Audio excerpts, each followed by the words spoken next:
বৃষ্টি হলেই হাঁটু সমান পানি, এ যেন ঢাকাবাসীর বহু বছরের পরিচিত দৃশ্য। কিন্তু এই জলাবদ্ধতার অন্যতম কারণ আবর্জনায় বন্ধ হয়ে যাওয়া ম্যানহোল।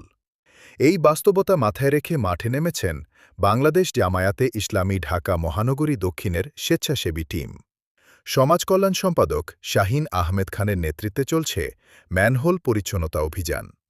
পল্টন লাইন, পুরানা পল্টন, কালভার্ট রোড ও বিজয়নগর এলাকার বিভিন্ন ম্যানহোলের মুখ থেকে সরিয়ে ফেলা হচ্ছে জমে থাকা ময়লা আবর্জনা, যাতে বৃষ্টির পানি দ্রুত নিষ্কাশনের পথ সচল থাকে।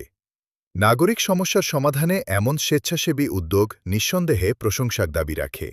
আপনার মতে শুধু সরকারি উদ্যোগই যথেষ্ট, নাকি নাগরিকদের এমন স্বেচ্ছাসেবী অংশগ্রহণও জলাবদ্ধতা কমাতে গুরুত্বপূর্ণ ভূমিকা রাখতে পারে? কমেন্টে আপনার মতামত জানান। ভিডিওটি শেয়ার করুন যেন আরও মানুষ এমন জনসেবামূলক উদ্যোগ সম্পর্কে জানতে পারে।